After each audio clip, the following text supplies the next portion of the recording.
और क्या हालचाल मेरे प्यारे बच्चों। आ गया बोर्ड एग्जाम। तो आ गए हम भी वापस। थोड़ा सा चोट के कारण बहुत समस्याओं के बाद वापसी हुई है और आपकी दुआओं से ठीक होकर वापस आए हैं। तो अब हम करेंगे शुरुआत आपके बोर्ड एग्जाम की तैयारी। और केवल वही पढ़ाया जाएगा जो ज्यादा मोस्ट है, ज्यादा मोस्टली जो आना है आएगा, ठीक है, वही आएगा। मेरा बताया हुआ आ गया तो 90%, नहीं आया तो पता नहीं, ठीक है। तो ये नहीं देखना है, शुरू करना है। हिंदी पढ़ने जा रहे हैं, ठीक है हम। तो शुरू करते हैं फिर आपका हिंदी। हिंदी पद इसमें अब मैं आपको केवल मोस्ट व्याख्या बताने जा रहा हूं जो आपकी आएंगी, ठीक है। आपको ध्यान से पढ़ना है, चक्कर में पढ़ना नहीं है। आज 14 तारीख है और 24 को पेपर है। आपके 10 दिन बचे हैं हिंदी के पेपर को। तो यह शुरू कर देते, 10 दिन काफी है। अब आपको फालतू ध्यान नहीं देना है, पढ़ाई पर ध्यान देना है, ठीक है। सबसे पहले मैंने आपको हिंदी पद का चैप्टर नंबर 1 पढ़ा दिया है, पद, ठीक है। ये आपका चैप्टर नंबर 2, आपका जो पार्ट 2 है उसकी व्याख्याएं हैं। इस पाठ का जो नाम है वो है बनपत्तर और इसके रचयिता है गोस्वामी तुलसीदास। रचयिता है गोस्वामी तुलसीदास।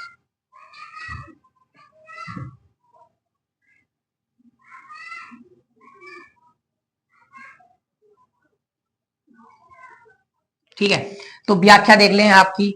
ये व्याख्या नंबर 2 है, ठीक। व्याख्या क्या है? रानी में जानी अजानी महा। तो यहां पर क्या है, मैंने आपको बताया बनपत पर। ये चैप्टर में तुलसीदास जी ने जो की है, श्री रामचंद्र की भक्ति की है। और श्री रामचंद्र के बहुत बड़े भक्त थे और उन्होंने इस चैप्टर में सब उन्हीं के बारे में लिखा है। तो इसमें बताया जा रहा है जब महाराज दशरथ ने श्री रामचंद्र को वनवास भेज दिया था, तो जब वो वनवास के लिए निकले थे तीनों, राम लक्ष्मण और सीता जी, तो उस रास्ते में जो घटना घटी उस घटना के बारे में इन चीजों को बताया गया है। दोनों ही इस बारे में बताया जा रहा है, ठीक है। तो आइए देखते हैं। हाँ, देखना सही क्या में चल रहा है। रानी में जानी, तो आप लोगों को बता दूं मैं, इनको जो बंद भेजा था वो राजा दशरथ ने भेजा था। और किसके कहने भेजा था? केकई के कहने भेजा था। केकई के कहने पर भेजा था, ठीक है। तो रानी में जानी अजानी महा, तो यहाँ रानी जो कहा गया है वो केकई के लिए कहा गया है, यानी केकई से। में जानी अनजानी महा, वो कहना चाहती हैं। अब जब वो उस एक वन पथ यानी एक रास्ते पर जा रहे हैं राम सीता और लक्ष्मण जी, तो वहां की जो औरतें हैं वो कह रही हैं, आपस में बातें कर रही हैं। वो कह रही हैं, रानी में जानी अजानी महा, पभी पहनू हूं ते कठोर हेवर। अर्थात ये रानी जो केकई हैं वो इतने कठोर हृदय वाली हैं, इतनी मतलब उनमें कोई जरा सी बुद्धि नहीं है, अनजानी, यानी कि रानी केकई इतनी अज्ञानी है, इनको कोई ज्ञान नहीं है जो, और इतने कठोर हृदय वाली हैं, ठीक। अर्थात रानी केकई बहुत अज्ञानी है और कठोर हृदय वाली है। कठोर हियो यानी कि हृदय वाली है। राजू काज कान के कजायो, यानी कि जो राजा दशरथ हैं वो इतने कान के कच्चे हैं कि उन्होंने अनुचित यानी कि उचित अनुचित यानी कि सही और गलत ना सोच करके और इन तीनों को वनवास भेज दिया। तियो यानी कि तीनों को, जिनो कान कियो यानी कि उनके कहने पर, यानी कि राजा दशरथ जी इतने भी बुद्धिमान अज्ञानी हैं जो केकई के कहने पर तीनों को वनवास भेज दिया। फिर वो कहती हैं, ऐसी मनोहर मूर्ति ये, वो कहती हैं कि तीनों की खूबसूरती यानी इतने मोहन मूर्ति वाले हैं, बिछू कैसे प्रीतम लोग जियोई, यानी कि इनके परिजन जो इनसे प्यार करते हैं वो इनसे बिछड़कर कैसे जिएंगे, ये इतने सुंदर हैं। इसके बाद वो कहती है, आखिर में हे सखी, यानी कि आखिर में वो सखी कहती है, हे सखी साखियों जो इन्हें किम के वनवास दियो, कि ऐसे तीनों लोग वनवास देने योग्य नहीं, अर्थात अपनी आंखों में बसाने योग्य हैं, प्यार करने योग्य हैं, ठीक है। तो ये हुआ पहला पैराग्राफ। देखो ऐसा होता है, आप जब मास्टरमाइंड या बुक उठाते हैं तो उसमें हमें बहुत अच्छे मतलब बहुत लेंथी बड़े बड़े व्याख्या आती है, वो हमें करनी नहीं है, हमें काम की करनी है, ठीक है।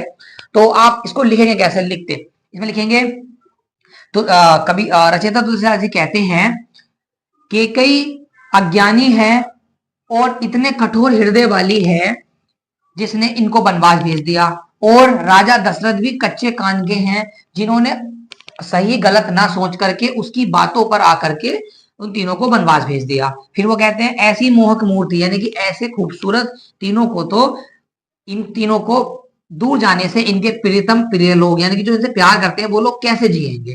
फिर वो कहती है, आखिर में कहती है, हे सखी ऐसे लोग वनवास भेजने लायक नहीं है, अपितु अपने दिल में बसाने योग्य हैं। ये हुआ पहला आपका कंप्लीट। अब आपको लिखना कैसे है, सबसे पहले हम लिखते इसका लिखते हैं संदर्भ। संदर्भ में लिखेंगे प्रस्तुत पद्यांश हमारी पाठ्य पुस्तक हिंदी के वन पथ पर नामक शीर्षक से लिया गया है, जिसके रचयिता तुलसीदास जी हैं। आप याद रखेंगे पद में आपका रचयिता होता है, रचयिता, और आप रचयिता लिखना सही से सीख लेंगे, इसमें बहुत मिस्टेक होती है, बहुत ज्यादा। रचयिता तुलसीदास जी हैं। फिर आपका प्रसंग आएगा, तो प्रसंग में आप लिखेंगे कि जब बनपथ पर तीनों लोग जा रहे हैं तो उस बीच में दो स्त्रियां आपस में बात कर रही हैं, ये आपका प्रसंग हो गया। और व्याख्या मैंने आपको बता ही दी है। तो आपकी ये बनपथ पर की सेकंड नंबर की व्याख्या पहले मैंने कंप्लीट कर दी, क्योंकि इससे ज्यादा मोस्ट ये वाली है, इस पे आप लगा लें वेरी वेरी मोस्ट, ये आपकी इससे ज्यादा मोस्ट है नीचे वाली से। ठीक है, तो पहली हुई आपकी क्लियर। अब आप इसको देख लें एक बार, पूछना हो तो कमेंट बॉक्स में डाल सकते हैं। अब बाकी मैं तुझे शुरू कर रहा हूं। ये आपकी बनपथ पर व्याख्या नंबर पहली है। ये मोस्ट है पर इतनी खास नहीं है, फिर भी ये खाली मेरी निगाह में मोस्ट मानी जाती है। ये वेरी मोस्ट है, पहले हम वेरी मोस्ट फिर हम मोस्ट, और बाकी तो हम देखेंगे। अब व्याख्या नंबर देखते हैं पहली। ठीक है, चैप्टर वही चल रहा है अपना बनपथ पर, और आपका संदर्भ वही रहेगा कि बनपथ से लिया गया है और राइटर है इसके तुलसीदास जी। अब व्याख्या नंबर 1 देखते हैं क्या है। पुरते निक्सी रघुबीर बधु धरी धरी दये मग में डगर दुए। अर्थात जब ये घर से अपने बनपथ पर के लिए निकले हैं, वन के लिए निकले हैं, तो पुरते निक्सी रघुबीर, रघुबीर यानी कि रामचंद्र, बधु यानी कि उनकी पत्नी सीता, और रिक्ते निक्सी यानी कि लक्ष्मण जी, राम जी और सीता जी, जब तीनों घर से राजमहल से निकलते हैं तो रास्ते में जैसी कुछ कदम डगमगाते हुए रखते हैं, कुछ कदम ही चलते हैं, इतने में क्या होता है, यानी कि थोड़ी दूरी चलने के बाद इतने में झलको भरी बाल कनी जल की पुट सूख गए मधुर आवे।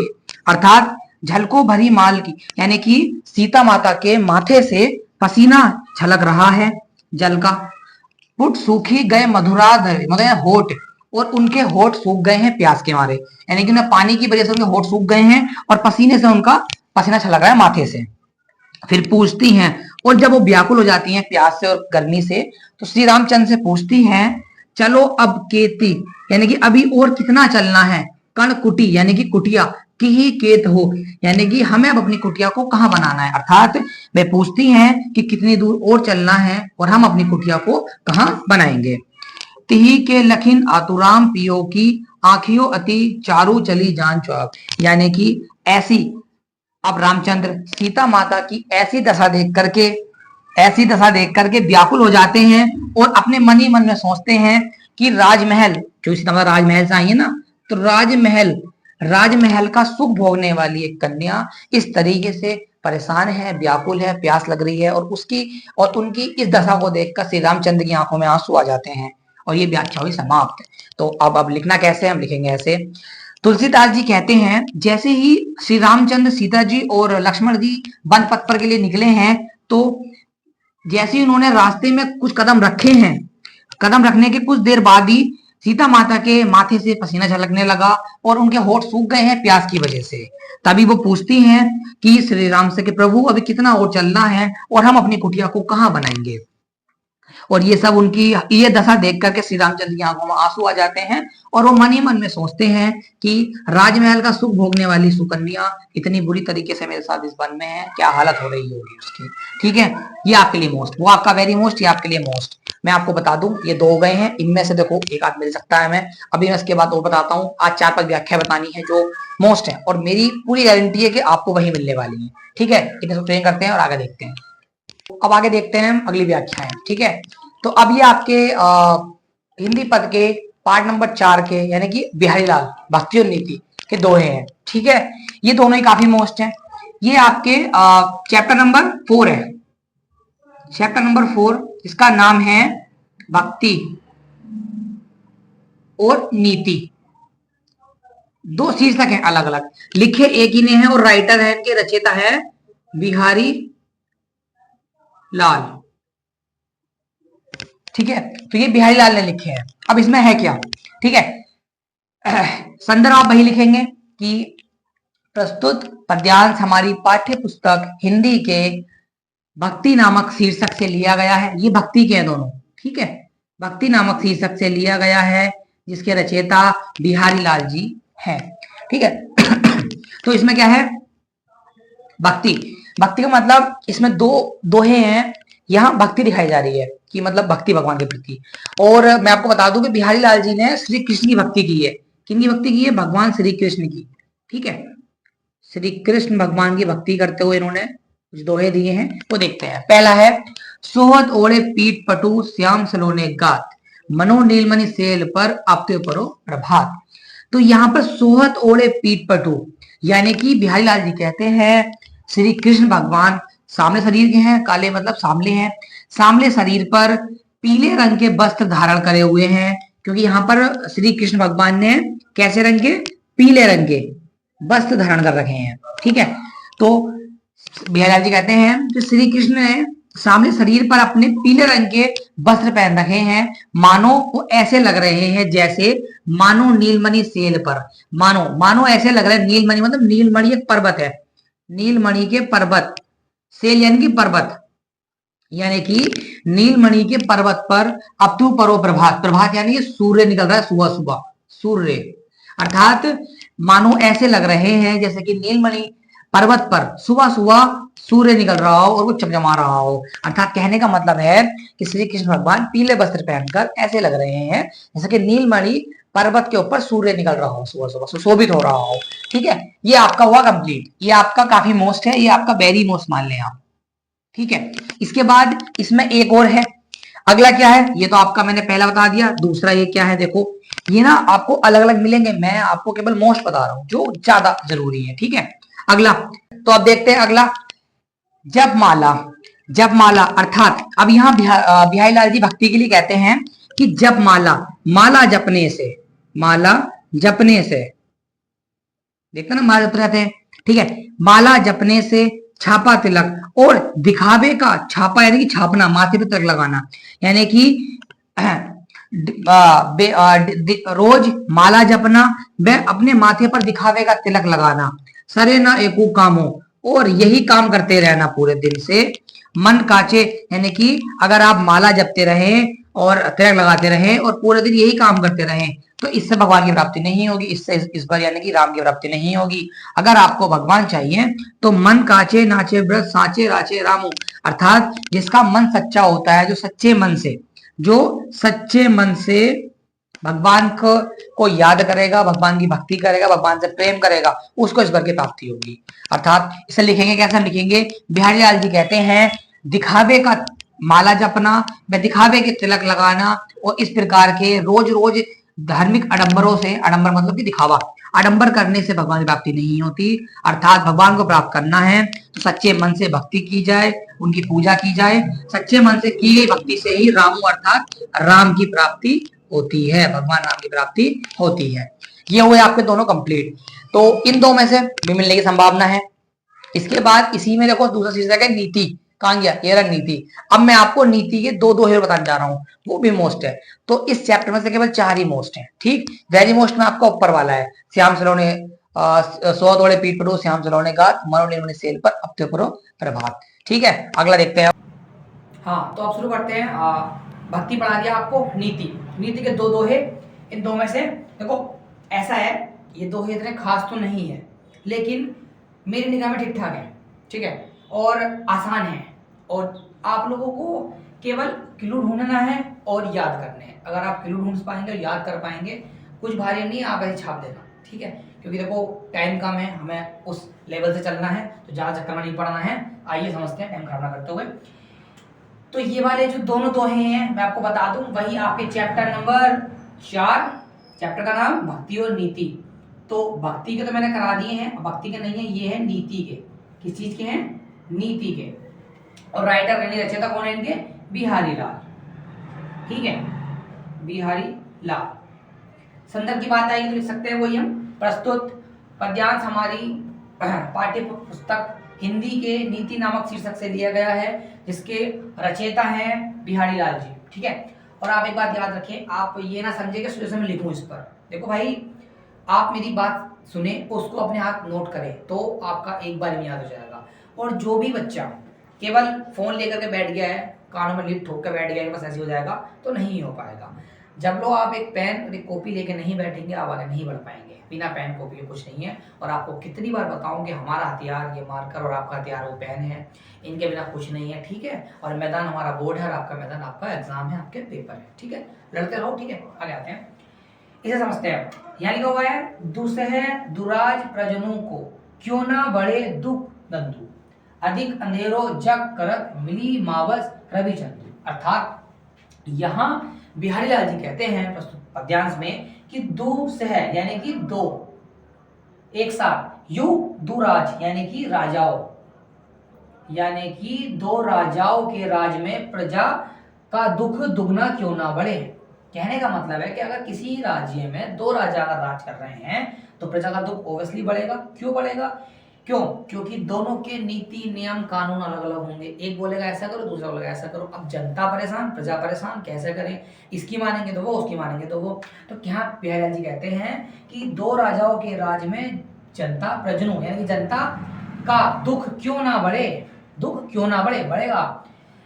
अर्थात अधिक अंधेरो जगत करे मिली मावस रवि जंतु। अर्थात जिस तरीके से अमावस के दिन क्या होता है अमावस के दिन? अमावस के दिन रवि चंदू यानी कि सूर्य और चंद्र यानी कि चंद्रमा मिल जाते हैं सामने सामने। अमावस के दिन क्या होता है? बहुत ज्यादा अंधेरा होता है, काली घटा छाई रहती है आसमान में। क्यों होता है ऐसा? क्योंकि उस दिन सूर्य और चंद्रमा दोनों एक साथ मिल जाते हैं, और ये दोनों साथ मिल जाते हैं तो पूरा का पूरा अंधेरा हो जाता है। तो ठीक उसी प्रकार अगर दो राजा अगर मिलकर राज करेंगे तो राजा में दुख बढ़ेगा। और ऐसे ही अगर सूर्य चांद एक साथ मिल जाएंगे तो पूरे संसार में अंधेरा हो जाएगा, जगत में अंधेरा हो जाएगा, ठीक है। ये पहले का हुआ आपका कंप्लीट। लेकिन मैं आपको बता दूं, और आप कह रहे होंगे कि हमें सूर्य अच्छा खासा प्रकाश देता है, अच्छी बात है, और चंद्रमा भी देता है, लेकिन ये दोनों मिलकर के तो रोशनी अच्छी होनी चाहिए। भाई दो बल्ब मिलाओगे तो रोशनी अच्छी होगी, लेकिन यहाँ कम क्यों हो रही है? तो आपको बता दूं, फिजिक्स में बता रखा है आपको, सूर्य में प्रकाश होता है लेकिन चंद्रमा में कोई प्रकाश नहीं होता, ठीक है। अब चंद्रमा रोशनी देता कैसे है? तो मैंने बताया था आपको कि ये आपका है चंद्रमा और ये है आपका सूर्य, ये ठीक आमने सामने, ये होती पृथ्वी। हमारा सूर्य इसको देता है और प्रकाश के परावर्तन के नियम से हमारे पास आता है, ठीक। अब ये इसके पास आ जाएगा तो कहाँ तो प्रकाश का परावर्तन होगा और कहाँ इसमें कुछ होगा, ठीक है, इसलिए अंधेरा रहता है। तो ये आपका हुआ पहला वाला कंप्लीट। अब दूसरा देखिए, अब दूसरा देखते हैं, पहले देख ले। और लिखना कैसे देख लो, मैं बोल रहा हूँ आप नोट करें, आप व्याख्या में लिखेंगे। बिहारी लाल जी कहते हैं कि दो राजाओं के राज में, बिहारी लाल जी कहते हैं कि दो राजाओं के राज में प्रजा को दुख दोगुना क्यों ना बढ़े। अर्थात ठीक जिस तरह अमावस के दिन सूर्य चंद्रमा एक साथ आकर के पूरे बादल में काली घटा छाई थी, पूरा आसमानी पूरा जगत काला हो जाता है, ठीक उसी प्रकार अगर किसी राज्य में दो राजा होंगे तो वहां की जनता परेशान रहेगी, ठीक। अब अगला देखने से पहले मैं आपको एक फैक्ट बताता हूँ। फैक्ट क्या है? कमल का फूल आपको पता है तालाब में खिलता है, डैल से बोलते हैं, ठीक है। खिलता कैसे है? कमल के फूल की जड़ जमीन में नहीं होती है, पानी के ऊपर रहती है, लेकिन क्या होता है पानी के लेवल से थोड़ा नीचे रहती है।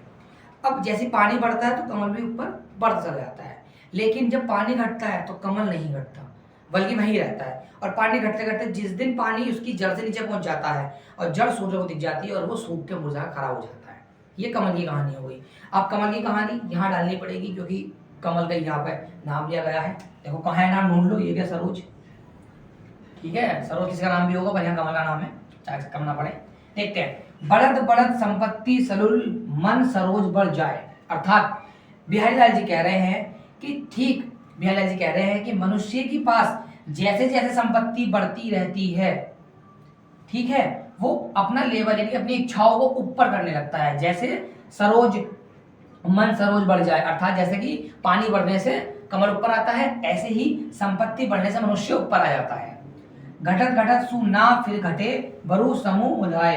अर्थात घटते घटते यानी कि इच्छाएं, अगर पैसा घटता जाता है पर इच्छाएं नहीं घटती। अगर इच्छाएं घटना बच जाए ना, पैसा बढ़ा इच्छाएं बढ़ी, लेकिन पैसा घटा इच्छाएं नहीं घटती हैं, ठीक, चाहे वह पूरा नष्ट क्यों ना हो जाए, ठीक कमल की तरह। अर्थात कमल का भी पानी जैसा घटता जाता है पर कमल नहीं घटता, चाहे वो जड़ से ही क्यों ना मुरझा जाए। तो आप इसके अर्थ में लिखेंगे, बिहारी लाल जी कहते हैं कि जिस प्रकार मनुष्य की, नोट कर लें आप, जिस प्रकार मनुष्य की संपत्ति बढ़ती रहती है उसका मन रूपी कमल भी बढ़ता जाता है, लेकिन जिस प्रकार पानी घटता है लेकिन कमल नहीं घटता, ठीक उसी प्रकार एक मनुष्य की भी संपत्ति पैसा घटता रहता है पर उसकी इच्छाएं नहीं घटती, और वो एक दिन ऐसा आता है जड़ समेत खराब नष्ट हो जाता है, यानी कि बेकार हो जाता है। ये वाला इसका पैराग्राफ हुआ, ठीक है। और कोई दिक्कत हो तो आप मुझे बताएं, बाकी तो ये हो गया है जैसे जल बढ़ता जाता है, ठीक है। तो ये आपके हुए भक्ति और नीति के दोनों। इसके बाद मैं आपको दिखाता हूँ चैप्टर नंबर 5 है जिसका नाम है चंद्रलोक में प्रथम बार, ठीक है, और चींटी। इसमें से आपका चंद्रलोक में प्रथम बार में से एक मोस्ट है, वो मैं आपको बता रहा हूँ लास्ट है। तो ये हमारा हो जाएगा पद के 1 से लेकर 5 पार्ट तक के बीच के। इसमें से अगर आप पढ़ लेते हैं तो आई होप मिल जाएगा, 95% मेरे चांसेस हैं आपको मिल जाएगा आराम से। आपके 5 नंबर पक्के हैं, मैं आपको बता दूं 5 नंबर का पद्यांश आता है, बिल्कुल भी करना है, छोड़ना नहीं है। और हिंदी का पेपर पहला है तो बढ़िया तैयारी करनी है, और हिंदी में अगर क्लियर हो जाता है सब कुछ क्लियर हो जाएगा, डरना बिल्कुल नहीं है, ठीक है। फेल नहीं होंगे, हम पास ही होंगे, बहुत अच्छे नंबर आने वाले हैं, ठीक है। अगला देखते हैं पार्ट नंबर 5 का। ये मैं आपको एक पद्यांश और दे रहा हूँ जो ठीक ठाक है, ठीक है, और इजी है, काफी इजी है। देखते हैं क्या है।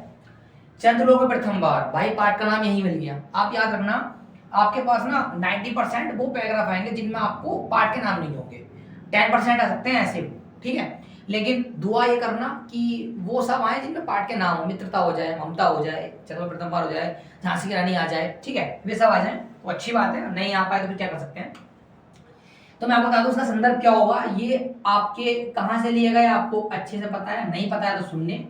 ये आपके लिया गया है चंद्रलोक में प्रथम बार, चंद्रलोक में प्रथम बार शीर्षक से अवतरित है, और इसके रचयिता हैं सुमित्रा नंदन पंत, सुमित्रा नंदन पंत, ठीक है। अगर हम लिखेंगे पैराग्राफ संदर्भ लिखेंगे तो हम संदर्भ में आराम से लिख सकते हैं क्या, प्रस्तुत पद्यांश हमारी पठित पाठ्य पुस्तक हिंदी के चंद्रलोक में प्रथम बार नामक पाठ से लिया गया है। इसके रचयिता हैं सुमित्रा नंदन पंत, ठीक है। इसके बाद प्रसंग में हम वही लिखेंगे। तो प्रसंग क्या होता है, प्रसंग आपको व्याख्या पता है ना, उसी के शब्द बोलने पर कम शब्द बोलने। यहाँ लिख सकते हैं प्रसंग में कि सुमित्रा नंदन पंत ने जब हमारे मनुष्य अंतरिक्ष में जाकर के प्रथम बार चंद्रमा पहुंचे थे तो वहां उन्होंने क्या अनुभव किया वो आपको इस संदर्भ में बताया गया है, ठीक है। अब हम देखते हैं इसकी व्याख्या। चंद्रलोक में प्रथम बार अर्थात जब मनुष्य चंद्रलोक में प्रथम बार मानव ने किया पदार्पण, यानी कि मानव जब चंद्रलोक में प्रथम बार पदार्पण मतलब उन्होंने पैर रखे, यानी कि वो उतरा, पैर रखे पहली बार, छिन्न हुए लोग देश काल के, यानी कि जो हमारे छिन्न हुए, यानी कि हमारी जो मान्यता थी यार कोई सोचेगा कि हम जाके चंद्रमा पे जा सकते हैं, नहीं हो सकता, बैठे नीचे यहाँ पे सोच रहे पर जाना मुश्किल था, असंभव था। लेकिन जिस दिन यहाँ पैर रखे तो छिन्न हुए देश, सब लोग हो गए छिन्न भिन्न हो गए, दुर्जन बाधी बंधन, दिगु विजय मानो सतु निश्चय, यानी दुर्गबाद बंधन, यानी कि मानव ने सारे बंधन तोड़ दिए ब्रह्मांड के। हम लोग सोचते थे नहीं जा पाएंगे, तो एक बंधन तो था, वो सारे बंधन उन्होंने मानव ने तोड़ दिए, ठीक है। इसके बाद दिग्विजय मनु सुत निश्चय, यह महान ऐतिहासिक क्षण है और सब लोगों को इसकी खुशी मनानी चाहिए और निश्चय करना चाहिए। यह हमारे एक महान ऐतिहासिक, एक बहुत बड़ा ऐतिहासिक क्षण है, ठीक है, बहुत बड़ी बात है हमारे लिए जो हम वहां पर गए, ठीक है। भू विद्रोह हो शांत, और सभी देशों को अपने विद्रोह शांत कर देने चाहिए, सबको एक साथ मिल जाना चाहिए, निकट आए सब देश के जन, और हम लोगों को सबको एक साथ मिल करके एक देश बनाना चाहिए और हमें अंतरिक्ष पर जांच करनी चाहिए, रिसर्च करनी चाहिए, इसलिए बताया जा रहा है। तो हम लिखेंगे कैसे, लिखें आप, अब मैं नोट करें बोल रहा हूँ, हम लिखेंगे मानव ने जब चंद्रलोक में प्रथम बार अपने पैर रखे तो सारे मान्यताओं को, सारे असंभव परिणामों को संभव करा, छिन्न भिन्न कर दिया और सबके बंधन तोड़ दिए, और ये हमारे लिए बहुत बड़ी विजय थी, एक निश्चय था, एक लक्ष्य था, और यह इतिहास में एक ऐसा क्षण था जिसकी बहुत ज्यादा प्रशंसा की गई हो। और वो विद्रोह, और कभी कहता है कि हमें आपस में लड़ाई झगड़ा बंद करके सब देश को एक मिल जाना चाहिए और मिल करके हमें आगे बढ़ना चाहिए, ठीक है। ये आपका कंप्लीट हुआ, ये आपका है चंद्रलोक में प्रथम बार से सुमित्रा नंदन पंत, ठीक है। अब आप मेरी बात ध्यान से समझें, आप लोगों को ज्यादा चक्कर में नहीं पढ़ना है, जो मैं करा रहा हूँ आप उसको ट्राई कर ले, जितना आपने पढ़ना था पढ़ लिया, अब आप रिवीजन करेंगे, ठीक है। रिवीजन में क्या होता है, फास्ट चलना होता है, फास्ट फास्ट, ठीक है। आप एक बार पढ़ के देख ले, कहानी सुन ले, और आपको कोई भी दिक्कत है देखो आप कमेंट में मुझे बताएं कि आपको पढ़ना क्या है, मुझे बताएं करना क्या है, ठीक है। अब मैं डेली वीडियो बनाऊंगा, डेली वीडियो डालूंगा आप लोगों के लिए, ठीक है। अब आपका साथ नहीं छोड़ना है कब तक, लास्ट एग्जाम तक, ठीक है। अच्छे से करना है आपको।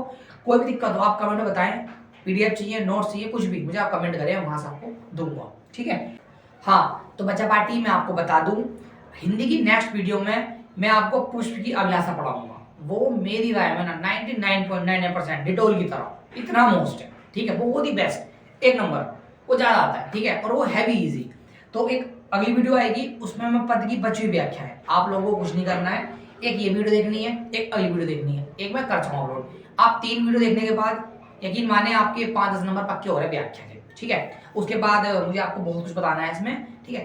5 नंबर की व्याख्या आती है पद की, 5 की आती है गद की, और प्रवाह समाप्त, ठीक है। इसके बाद मिलते हैं नेक्स्ट वीडियो में बहुत जल्द। सभी का धन्यवाद देखने के लिए, जुड़ने के लिए, और लाल बटन सब्सक्राइब का दबाते रहें, कमेंट करते रहें, ठीक है, और पढ़ते रहें, नो टेंशन, आराम से हो जाएगा सब कुछ, ठीक है। धन्यवाद।